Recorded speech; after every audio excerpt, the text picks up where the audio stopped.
So hey guys, welcome to the session of target olympiads and आज हम लोग पढ़ने वाले the chapter breathing and exchange of gases, that is respiration chapter. ठीक है। सो आज हम लोग जानेंगे पूरी ब्रीदिंग को, रेस्पिरेशन को, फिर ब्रीदिंग होता कैसे है, ब्रीदिंग में क्या क्या फंक्शन होता है, फिर ऑक्सीजन हमारे बॉडी में जाने के बाद कहाँ जाता है, फिर हम लोग समझेंगे ब्लड में क्या, कहाँ कौन से ब्लड में ऑक्सीजन होता है, कौन से ब्लड में नहीं होता है। ये सब हम लोग एक एक डिटेल एक, एक सिस्टमैटिक वे में समझेंगे हम लोग। ठीक है। सो ये चैप्टर 3D सीरीज के अंदर आ रहा है, तो कंटिन्यू करते हैं चैप्टर को और समझते हैं रेस्पिरेशन चैप्टर को। ठीक है यार। सो ध्यान देना चैप्टर को, चैप्टर में समझिए। स्टार्ट करते हैं, चलो। तो इस चैप्टर का एजेंडा क्या हम लोग का, चैप्टर का हमारा एजेंडा है कि हम लोग सबसे पहले इंट्रोडक्शंस करेंगे कुछ कुछ, फिर हम लोग डायरेक्टली ह्यूमन रेस्पिरेटरी सिस्टम में आ जाएंगे। देन हम लोग मैकेनिज्म ऑफ ब्रीदिंग की बात करेंगे। ठीक है। देन हम लोग मैकेनिज्म ऑफ ब्रीदिंग की बात करेंगे। देन हम लोग बात करेंगे respiratory volumes, that is tidal volume, inspiratory reserve volume, expiratory reserve volume. ठीक है। देन हम लोग exchange and transport of gases के बारे में समझेंगे और देन हम लोग डिसऑर्डर्स करेंगे। सो ये हमारा रेस्पिरेशन चैप्टर का एजेंडा है। ठीक है। स्टार्ट करते हैं इंट्रोडक्शन में। तो we have started the introduction and ये कुछ ऐसा स्टार्ट होगा, देखो। सबसे पहले हमें दो तीन वर्ड को समझना पड़ेगा, that is what is breathing and what is respiration. ठीक है, मैं मुंह से बोल रहा हूँ क्योंकि इतना बेसिक बात की है, मैं इतना टाइम में बात नहीं करूंगा। बट ये बहुत लोगों को नहीं पता है, इसीलिए मैं बता भी रहा हूँ। सो क्या होता है ब्रीदिंग, फिर देखना, दैट इज कॉल्ड ब्रीदिंग। मतलब तुम एक बार एयर को अपने बॉडी में लिया और एक बार एयर को छोड़ा, दैट इज द प्रोसेस। जिसमें तुमने एक बार एयर लिया और एक बार छोड़ा, that process is known as breathing.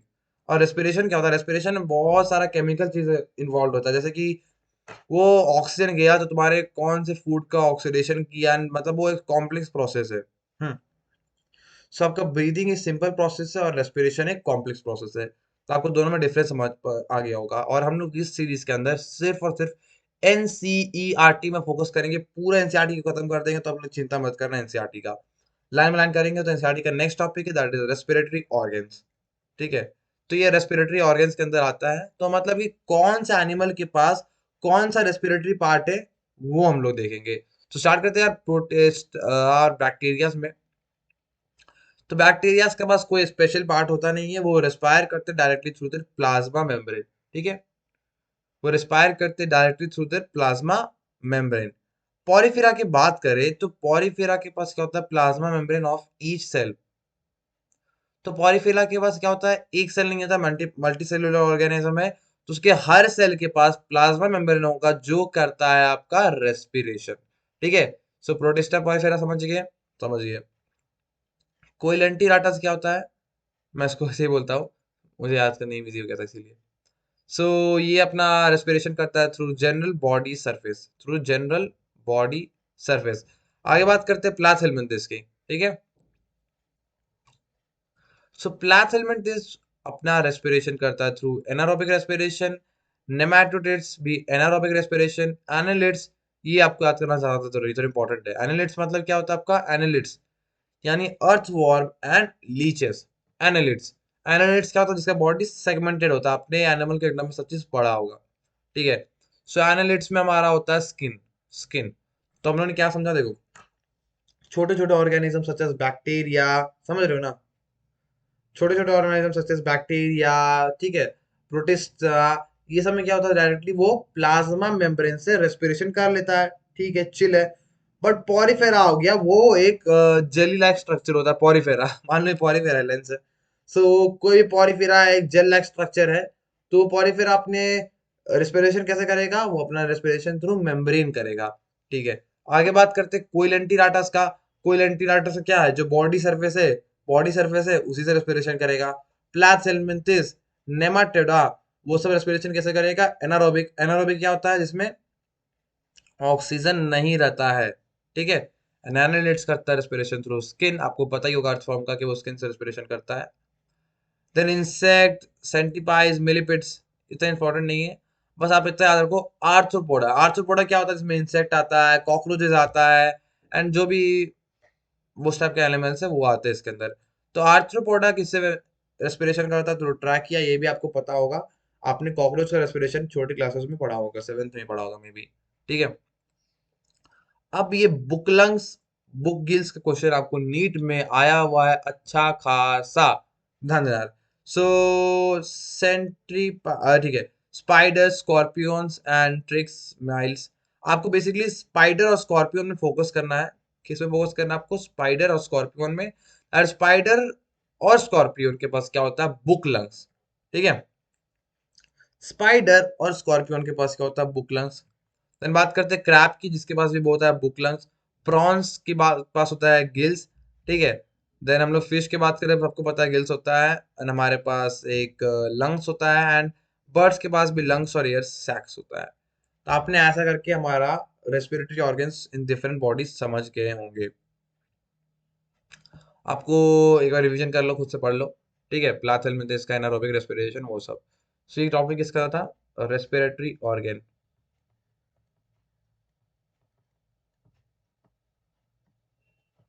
Organ.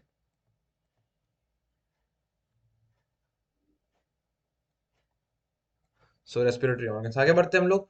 अभी ब्लैंक स्लाइड में हम लोग ह्यूमन रेस्पिरेटरी सिस्टम्स के बारे में कुछ कुछ पढ़ेंगे। फिर हमारे पास क्या है 3D सेशन में? 3D lungs. तो हम लोग 3D लंग्स के द्वारा समझेंगे ये ह्यूमन रेस्पिरेटरी सिस्टम क्या होता है। ठीक है। Human human respiratory system. ठीक है।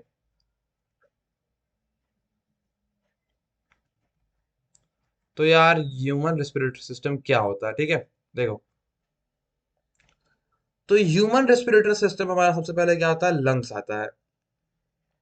लंग्स आता है, ब्रोंकियोज आता है, ट्रैकिया आता है, और एल्वियोलाई आता है। बहुत चीज आता है जो कि हम लोग को एक डिटेल वे में 3D में से समझ आएगा, जो कि 3D इमेज मैंने यहाँ पर रखा है आपके लिए। ये है। सो ये मैं ज़्यादा एडिटिंग नहीं किया, मैं सिंपली एक साइट खोला निकाल दिया। सो ये एक लंग का 3D इमेज है। ये एक लंग का 3D इमेज है। आप देख सकते हो ये एक लंग से, मैं ऊपर से बात करना चालू कर लूंगा। ये लंग्स में आप लोग को लैरिक्स दिख रहा है। ये जो ढव स्ट्रक्चर है, ये this structure is known as larynx. ठीक है। तो हाँ, ठीक है। सो हम लोग जो देख रहे थे, स्टार्टिंग करते हैं, तो हमारे लंग्स का जो ऊपर का जो स्टार्टिंग पोर्शन है, जो ये मैं दिखा रहा हूँ आपको, ये होता है हमारा लैरिक्स।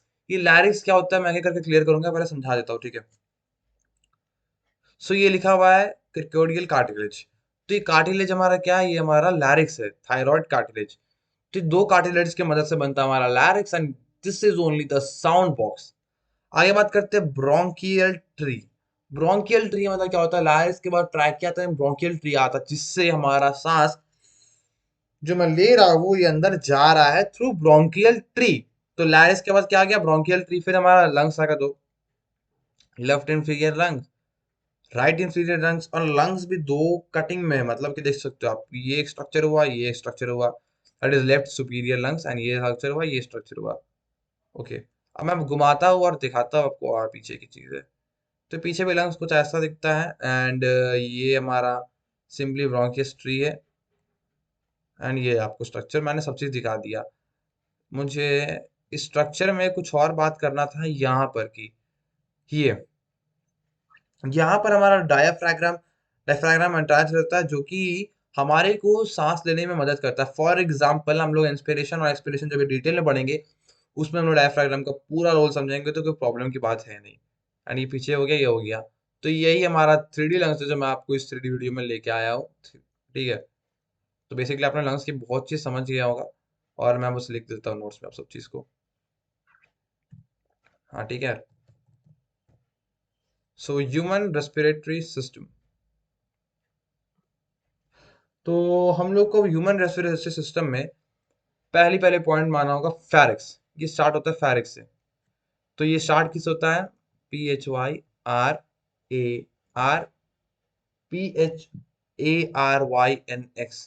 ठीक है। स्पेलिंग प्रॉब्लम है मेरा।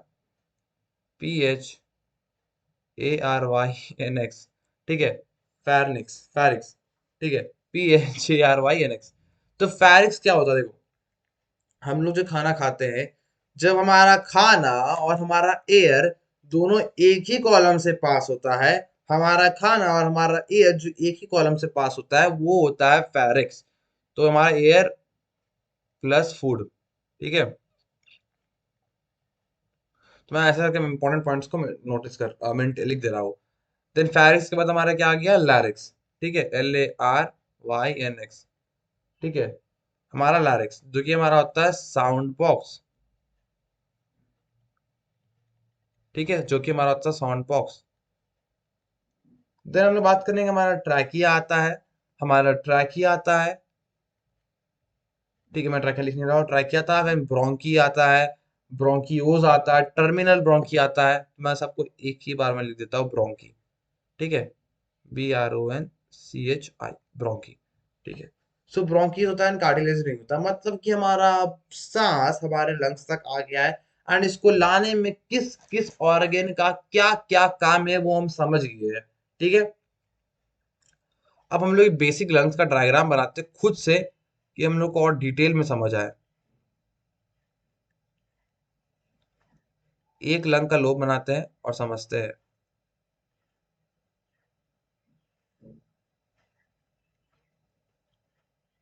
तो ये दो लोब स्ट्रक्चर होता है लंग्स भी, हाँ। और ये हमारा हो गया ब्रोंकियस एंड ये टर्मिनल ब्रोंकी जो भी है। तो यहाँ पर नीचे में हमारा जो स्ट्रक्चर होता है, ये structure that is known as alveoli, alveoli, ठीक है। तो यही जो स्ट्रक्चर होता है, यहाँ पर ही होता है हमारा एक्सचेंज ऑफ गैसेस, ठीक है। तो ध्यान दो, तो जो हमारा ब्रोंकियस होता है उसका जो लास्ट में जो टर्मिनल ब्रोंकी का एंड में एक सर्कुलर स्ट्रक्चर होता है दैट इज एल्वियोलाई, एंड उसी एल्वियोलाई में हमारा होता है एक्सचेंज ऑफ गैसेस, ठीक है। उसी एल्वियोलाई में होता है हमारा एक्सचेंज ऑफ गैसेस। आगे बात करते हैं कि हमारे लंग को एक कवरिंग रहता है, हमारा एक लंग का एक कवरिंग होता है, क्या होता है, कवरिंग होता है। सो हमारा लंग का, मैं लंग बोल रहा हूँ क्योंकि मैं एक ही डायग्राम बनाया, वैसे तो दोनों लंग में कवरिंग होता है। सो ये कवरिंग होता है that is pleural, pleural cavity, ठीक है। Pleural membrane, PLEURAL, pleural membrane, pleural membrane. और प्लूरल मेम्ब्रेन के अंदर होता है हमारा प्लूरल कैविटी, प्लूरल कैविटी। और उस प्लूरल कैविटी के अंदर होता है प्लूरेला। अब ये प्लूरा क्या करता है देखो यार, जैसे कि ये लंग हुआ, ये जैसे कि लंग हुआ, मेरा हाथ ही लंग है, लंग का स्किन है, ये प्लूरल कैविटी, इसके अंदर है प्लूरा, और ये राइट तरफ प्लूरल कैविटी खत्म हो रहा है, मतलब कि ये प्लूरल कैविटी का एंड है। तो कोई लंग को चोट लगेगा तो ये लंग को बचाएगा बाय कॉन्ट्रैक्टिंग। देखो ये मेरा हाथ में अगर कोई प्रेशर लग रहा है, ये मेरा हाथ में कोई प्रेशर लग रहा है तो ये कॉन्ट्रैक्ट कर रहा है, देखो ये कॉन्ट्रैक्ट कर रहा है, ये कॉन्ट्रैक्ट कर रहा है, थ्रू विच प्लूरल कैविटी भी एक ऐसा टाइप ऑफ रिजिड, रिजिड नहीं, एक इलास्टिक स्ट्रक्चर होता है, इलास्टिक स्ट्रक्चर होता है जो कि कॉन्ट्रैक्ट करता है, कॉन्ट्रैक्ट करता है और लंग को डैमेज से बचाता है, ठीक है। सो प्लूरल कैविटी क्या होता है, प्लूरा क्या होता है, आपको सबको क्लियर हो गया होगा, आगे बढ़ते हैं, ठीक है ठीक है ठीक है। और एक बात और जान लो, ये सभी चीज जो परफॉर्म हो रहा है, ये सभी चीज, ठीक है, ये सभी चीज एक कैविटी के अंदर आता है दैट इज थोरैक कैविटी, थोरैक कैविटी, थोरैक, थोरिक कैविटी, थोरिक कैविटी। सो ठीक है, तो ये जो थोरिक कैविटी है ये है एयर टाइट, ठीक है, टाइट।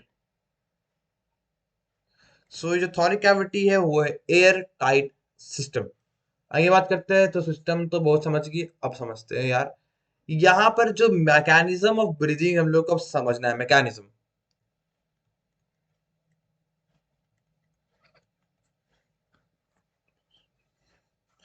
अब मैकेनिज्म में ध्यान देते हैं, समझना, हाँ।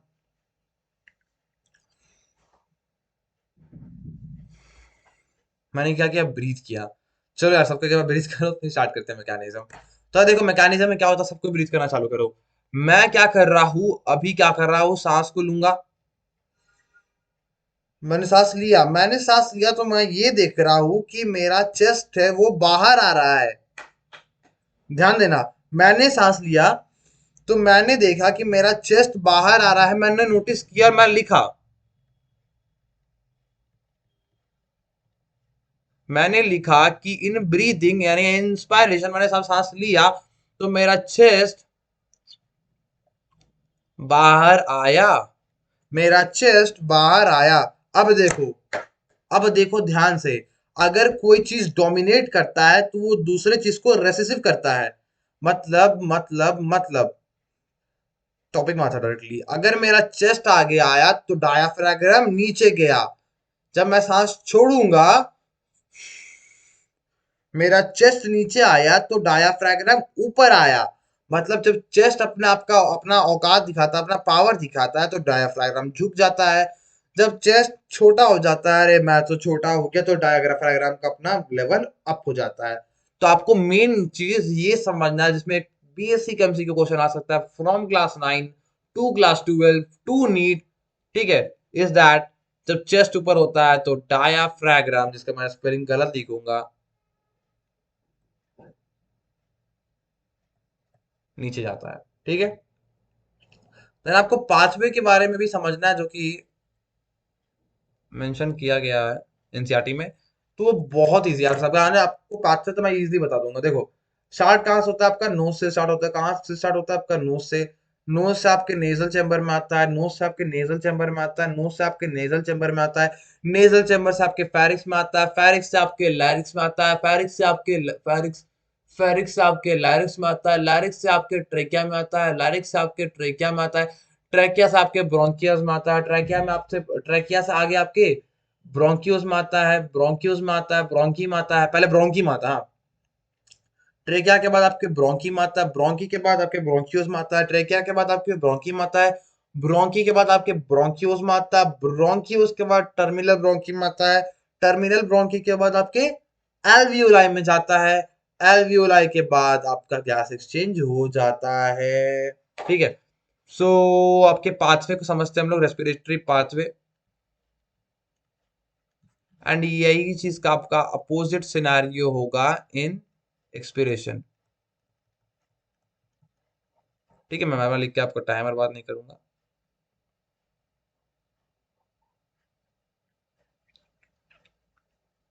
ठीक है, मैं आपको टाइमर बात नहीं कर रहा हूँ लिख के, मैं डायरेक्टली मुद्दे बात आऊँ। सो पांचवे मैं लिख देता हूँ यार। सो knows opening,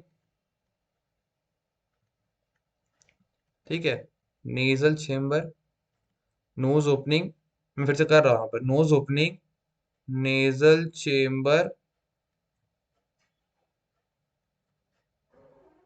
knows opening, nasal chamber, nasal chamber, then क्या होता है, नेजल कैविटी, अंदर आ गया कैविटी में। ये सब मेरे जरूरी भी नहीं है, इतना नहीं आता है, मेन मुद्दे पे आता है। ठीक है, देन फेरिक्स,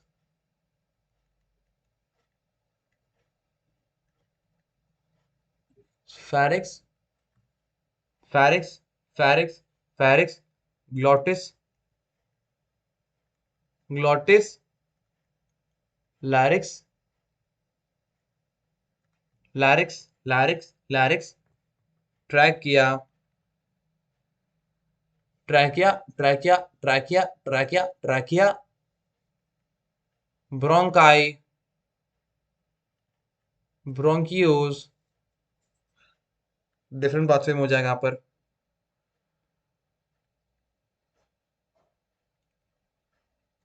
ब्रोंकियोज को डायरेक्टली मैं यहाँ पर एल्वियोलाई लिख रहा हूँ। ठीक है, तो दैट इज द मैकेनिज्म और द पाथवे। ठीक है, सो यही हमारा मैकेनिज्म है और पाथवे है। तो ये एक्सपायरेशन का भी पाथवे होता है, कोई प्रॉब्लम नहीं इसमें। अब हम लोग बात करने वाले हैं inspiratory reserve volume and expiratory, मतलब कि रिजर्व वॉल्यूम्स की बात करते हैं। तो हम लोग किसकी बात करेंगे, तुरंत से मेंशन करो, इसको लिख लो, रिस्पिरेटरी वॉल्यूम्स की बात करते हैं।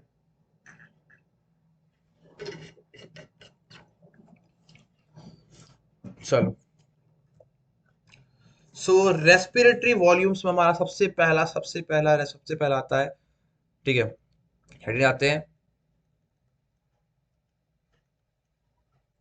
अब से मैं हेडिंग पहले से लिख कर रखूंगा, क्लास में टाइम बर्बाद नहीं करना चाहिए।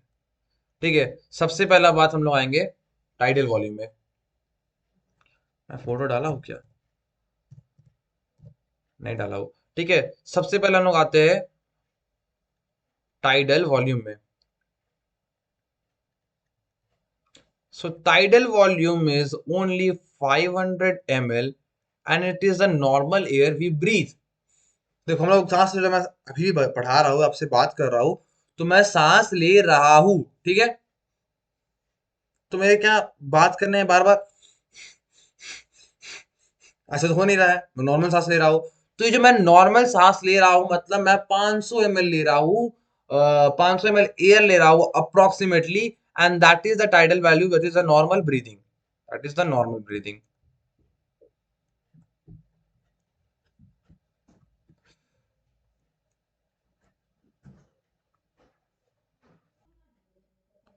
सो रेस्पिरेटरी वॉल्यूम्स की बात करते हैं। Inspiratory reserve volume, expiratory reserve volumes. सबसे पहला हमारा टाइडल वॉल्यूम हो गया clear, that is the normal breathing में जो हमारा एयर हम लोग इनहेल करते हैं, ये हमारा टाइडल वॉल्यूम आता है, ठीक है।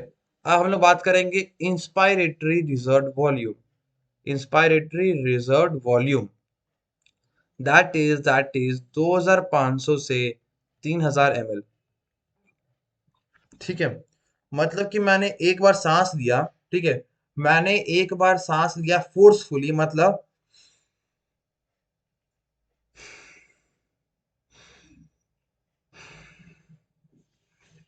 समझे, मतलब कि एक बार फोर्सफुली सांस लेने के बाद, मतलब मैंने देखो, जैसे मैं एक बार इंस्पायर कर रहा हूँ, मतलब इंस्पिरे, मतलब कि एक बार मैं सांस ले रहा हूँ, तो मैं जितना सांस ले सकता हूँ एक बार फोर्सफुली, फोर्सफुली इंपॉर्टेंट वर्ड है, द वो होता है 2500 ml से 3000 ml, that is the inspiratory reserve volume.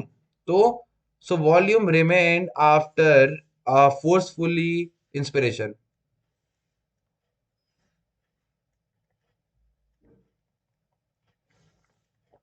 ठीक है। फिर वही हो गया एक्सपायरेटरी रिजर्व वॉल्यूम, ARV, या 1000 से 1010 ml, ये सब लड़कियों में कम होता है, ठीक है। So the extra amount of air that can be expelled forcefully, देखो ऐसे मैं सांस छोड़ रहा हूँ, मैंने पूरा सांस छोड़ दिया, उसके बावजूद मेरे बॉडी के अंदर 1000 से 1010 100 1100 ml बचा हुआ होगा एयर छोड़ने के लिए। सो air left after forceful expiration, ठीक है, एक्सपायरेटरी रिजल्ट वॉल्यूम। देन हमारा हो गया वाइटल कैपेसिटी, ठीक है, रेसिड्यूअल कैपेसिटी वाले वॉल्यूम होगा residual volume. Residual volume simply simply simply ये होता था, volume remains the lungs after after the forcefully expiration, मतलब कि सांस छोड़ने के बाद जो बचता है that is the residual volume, ठीक है, वही चीज हुआ, वही चीज हुआ। देन वाइटल कैपेसिटी में आता डायरेक्टली,